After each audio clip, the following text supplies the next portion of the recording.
Au nom du Père et du Fils et du Saint-Esprit, ainsi soit-il. Mes bien chers frères, sortons de la liturgie aujourd'hui pour aborder un sujet fort pratique, mais qui nous concerne tous et que l'on peut résumer dans cette prière qu'a formulée Sainte Marthe lorsqu'elle a envoyé à notre Seigneur, au moment où Lazare était mal, elle a fait dire au Christ « Ecce quam amas infirmatur » celui que vous aimez est malade. Sainte Marthe s'est donc fait l'intermédiaire entre notre Seigneur et son frère qui était malade pour obtenir les biens du Christ sur Lazare. Nombreux sont ceux qui se sont fait des intermédiaires entre notre Seigneur Jésus-Christ dans l'Évangile et l'un ou l'autre malade. En est témoin le centurion qui a fait venir notre Seigneur chez lui pour son fils et un autre qui a obtenu son miracle pour son serviteur.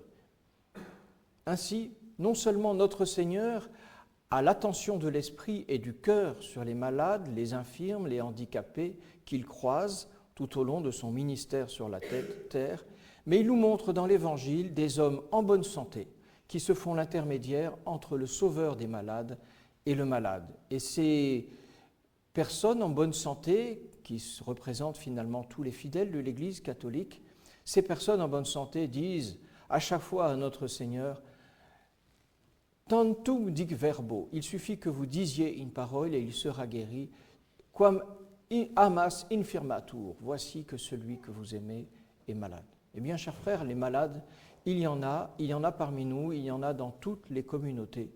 Je ne parle pas de ceux qui ont une maladie mais qui peuvent se rendre aux offices le dimanche, je parle de ceux qui ne le peuvent plus, soit qu'ils soient tenus par une infirmité, une maladie, un handicap qui leur empêche, et c'est un sacrifice pour eux, d'accéder à la messe dominicale et à la communion, soit qu'ils soient pris par l'âge, tout simplement parce qu'il arrive un temps où l'on ne peut plus. Dans les deux cas, la maladie ou l'âge sont suffisamment sérieux, et voici que le prêtre ne peut plus, bien sûr, faire attention à eux comme il le fait envers les autres fidèles. Alors, mes bien chers frères, nous avons un rôle vous avez un rôle d'intermédiaire entre le prêtre et le malade et de charité et d'attention auprès de ce malade que je voudrais vous rappeler aujourd'hui. Et l'Église, lorsqu'elle le rappelle aux fidèles, leur donne des prescriptions, des indications que l'on peut découper selon 4 étapes.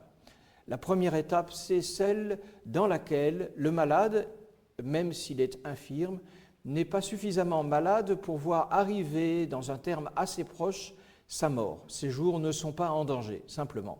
Il ne peut pas se rendre à la messe. La deuxième, c'est lorsque le terme approche, que l'on peut escompter que dans quelques semaines, peut-être 1 ou 2 mois, voire quelques jours, le moment de quitter cette terre va arriver. Les derniers jours, les dernières semaines. L'Église a des prescriptions un peu différentes. Et puis vient la troisième étape qui, elle, concerne les dernières heures du mourant. Enfin, la quatrième, ce sont les derniers instants.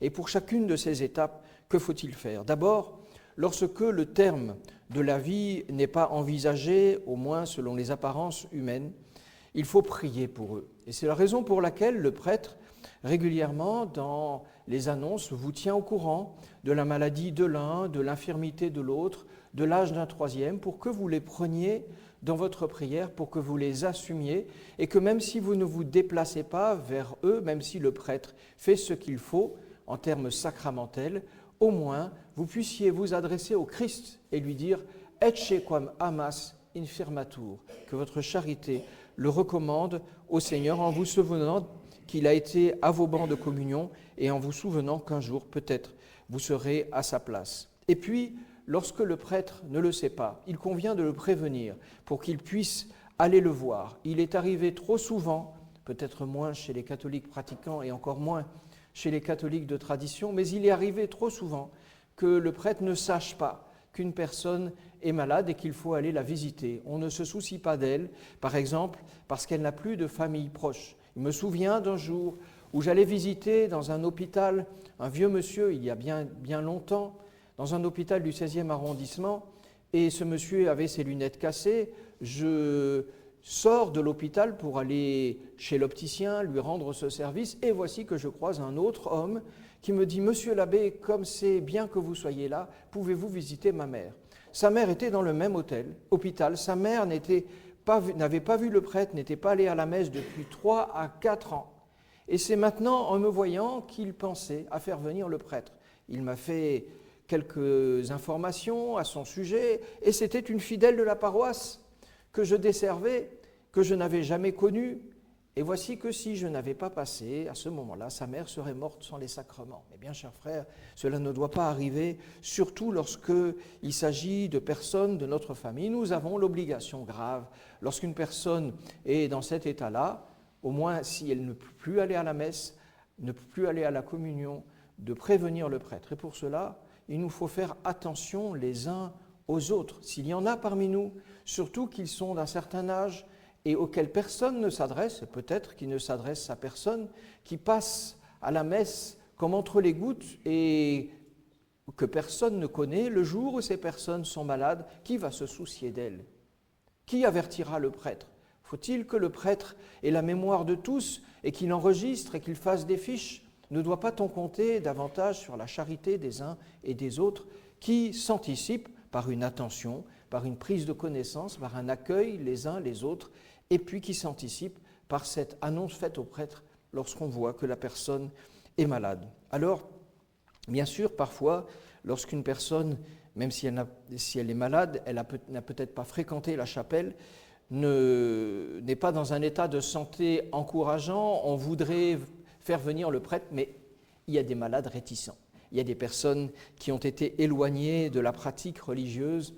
Et pour vous, dire « Seigneur, ecce amas quam infirmatur » est d'autant plus brûlant, mais difficile. Alors on leur prête, si l'on peut les contacter, on leur offre des images, on leur apporte un crucifix, on leur offre une médaille.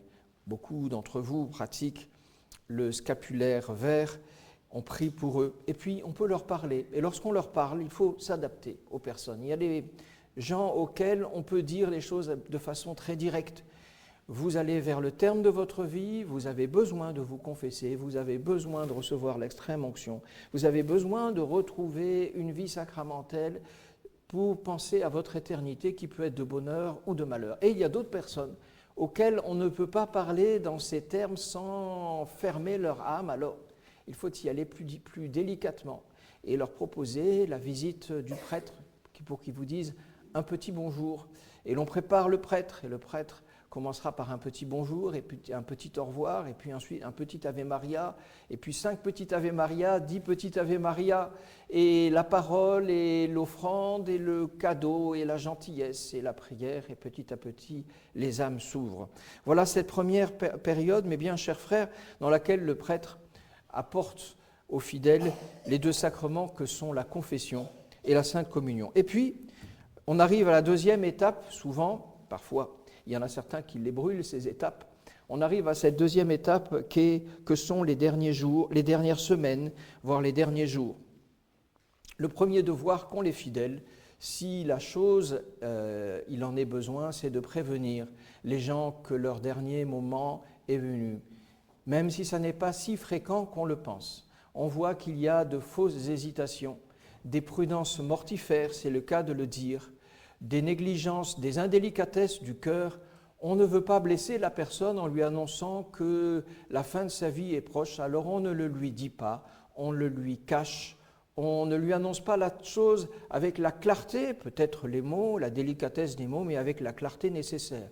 Vous comprenez, elle ne doit pas être brusquée. Si elle découvrait que sa mort est prochaine, quel choc ça lui ferait. Mais bien, chers frères, quel choc, quelle souffrance, quelle annonce, quel trouble de l'âme peut se mettre en balance de l'éternité bienheureuse ou malheureuse? Y a-t-il des raisons qui nous excusent, qui vous excusent, mes bien chers frères, de ne pas dire aux personnes que le moment de leur mort est venu de façon claire lorsqu'on songe à l'enjeu qui est la vie éternelle, même s'il s'agit de catholiques pratiquants qui n'ont pas manqué de faire leur Pâques et de chercher Dieu. Alors il faut les prévenir pour qu'elles pardonnent à ceux à quels elles doivent pardonner, pour qu'elles demandent pardon pour ceux à qui elles doivent demander pardon, pour que, même matériellement, elles mettent des règles, elles mettent de l'ordre dans leurs affaires, mes bien chers frères.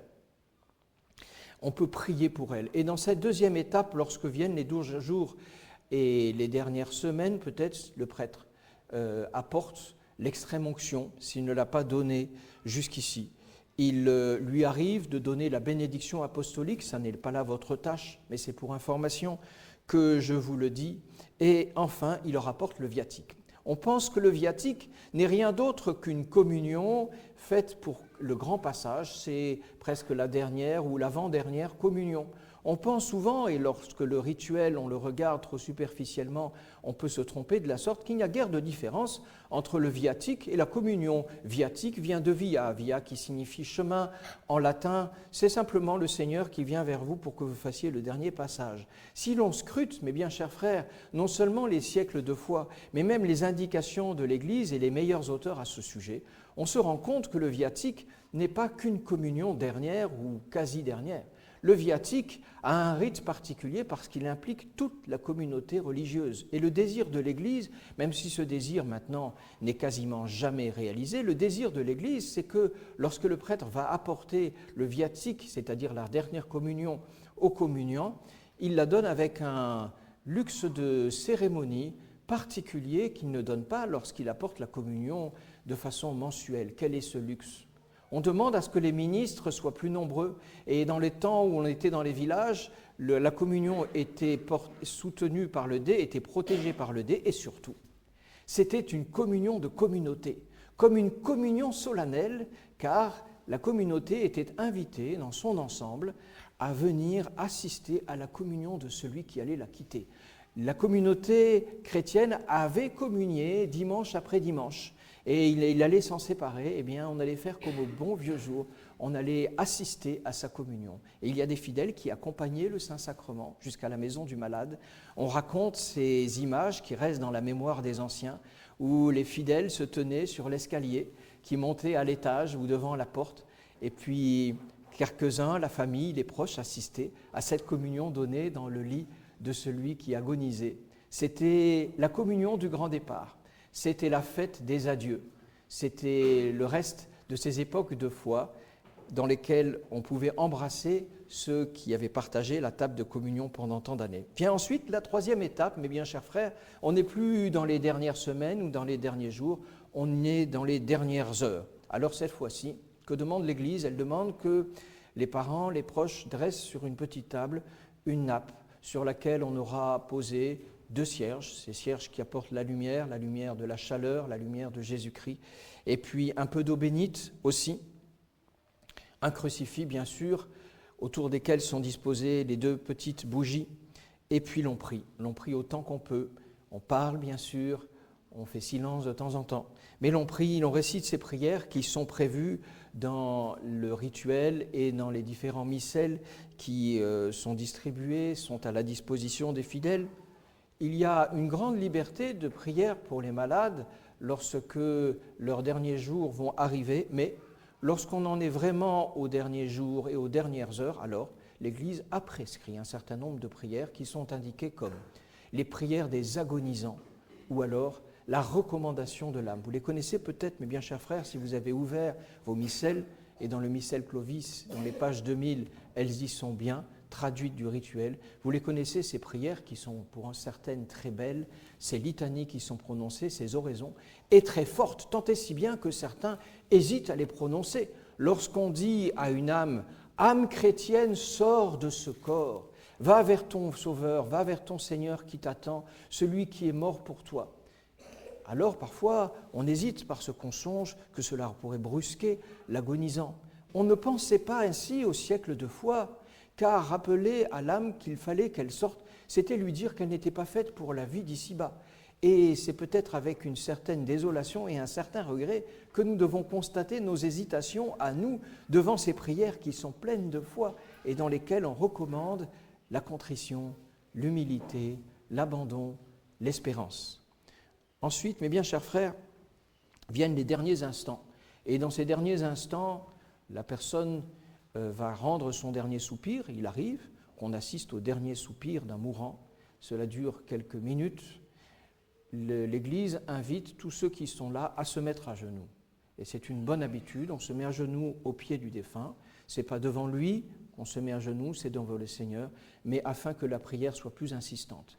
Et parce que souvent, la prière trop prolongée des agonisants peut gêner le malade, on ne dit que des prières simples. L'Église recommande les simples noms de Jésus, Marie, ces noms que Sainte Jeanne d'Arc prononçait elle-même sur son bûcher, ces noms que Sainte Bernadette prononçait sur son lit de mort, ces noms qui adoucissent les derniers moments, qui empêchent le désespoir de l'âme, mais qui créent dans le cœur une douce confiance. On prie à côté de lui, Jésus, Marie, je m'offre à vous, entre vos mains je remets mon esprit. Alors mes bien chers frères, après ces 4 étapes, que reste-t-il? C'est le moment bien sûr où le Seigneur vient prendre l'âme de celui qui a tant souffert. Les fidèles ont l'habitude, on sait très bien que lorsqu'une personne vient de mourir, on observe un grand silence autour d'elle dans la chambre, et puis l'on met, selon une habitude qui est bien ancrée chez les chrétiens, un crucifix dans ses mains, et puis un chapelet. Et l'on n'hésite pas à venir asperger le corps de l'eau bénite qui est disposée sur la table. Mais bien, chers frères, ayons soin de ces vieilles pratiques de l'Église. Pensons à ceux qui sont autour de nous. Jouons les centurions, jouons les Marthes, crions à notre Seigneur « Ecce quam amas infirmatur » car derrière le malade, ce n'est pas seulement tel ou tel paroissien, c'est nous qui sommes là. Tant il est vrai que la maladie a toujours été considérée, surtout à Lourdes, mais même sur l'univers chrétien, comme le symbole même de l'humanité. Depuis le péché originel, nous sommes tous des malades. Et lorsque nous prenons soin d'un malade ainsi, c'est de soin que nous prenons. Et soyons soin de nous rappeler que notre Seigneur, même s'il n'a jamais été malade, a souffert comme un malade. Et l'attention que nous prenons à un malade, les prières que nous faisons, les visites, tout cela, c'est à Jésus-Christ que nous le faisons. Saint Benoît se le rappelait bien, puisque dans ses constitutions, dans sa règle, il demande aux frères moines d'avoir un soin extraordinaire pour les malades du monastère. Il n'y a rien de plus heureux, disait-on dans le temps, qu'un bénédictin malade, tant ses frères sont à ses petits soins. Et alors, ils vont vers lui, ils posent les yeux sur le Christ comme nous, comme vous devez faire désormais, mes bien chers frères, et ils lui disent « Ecce quam amas infirmatur » celui que vous aimez, Seigneur, est malade. Ainsi soit-il. Au nom du Père et du Fils et du Saint-Esprit, ainsi soit-il.